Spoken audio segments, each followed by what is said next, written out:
Hi there, I'm Judi Vitale from ReadTheStars.com here with your month of May 2012. A little bit of an overview for you. Of course, you can always get more details in your daily and weekly horoscopes on ReadTheStars.com. But for now, let's talk about what the month of May is going to bring.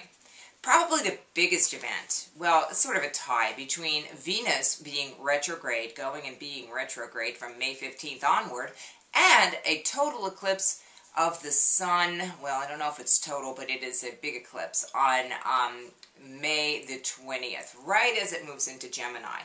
Every May, we have the sensation of the sun being in Taurus, moving its way on into Gemini. As this occurs, we see the establishment of spring, and then we kind of let go of the newness of it all and let it go into summer, and we kind of just like relax and allow ourselves to enjoy a variety of different activities.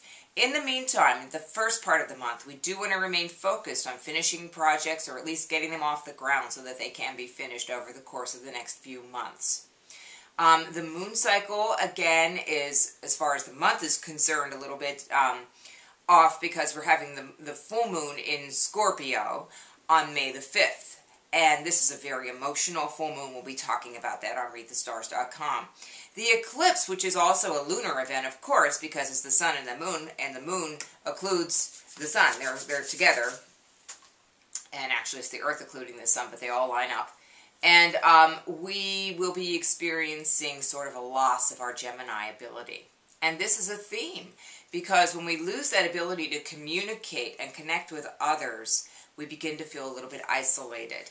This can also bring into the forefront what we have as the experience of Venus as it goes retrograde also through Gemini. Venus in Gemini is all about the act of flirting and the act also of writing and communicating and doing it with a friendly and normal manner. Those of us who have Venus in Gemini are famous for the ability to love more than one person or thing that are completely different at the very same time, because we can be of two minds in terms of where our hearts are. So we can look forward to a time when Venus is in retrograde of old relationships coming back up, old friendships, old issues in relationships coming back up so that they can be dealt with. Does it mean you're going to reunite with your ex-girlfriend or boyfriend? Not necessarily. It does mean, however, that maybe in your own mind you'll be able to reconcile it and let go of all the hurt and all of the misery that a relationship caused. Or perhaps rekindle a relationship with an old friend who moves back into town. You never know. So those are the two big and most major things going on. But here are a couple of other highlights.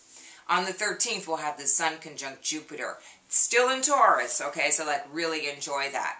Do something very daring and brave and optimistic when you have that going on. Mars trine Pluto on the 16th will make for an excellent work day. Mercury conjunct Jupiter on the 21st will give us some very big ideas, but we have to be very careful because the next thing Mercury will do will make a square to Neptune. And when that happens, it's going to be a situation where our thoughts are not as practical or clear as they might be. Neptune sort of making them a little bit foggy.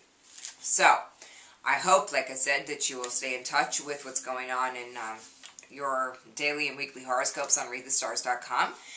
And in the meantime, have a wonderful month of May.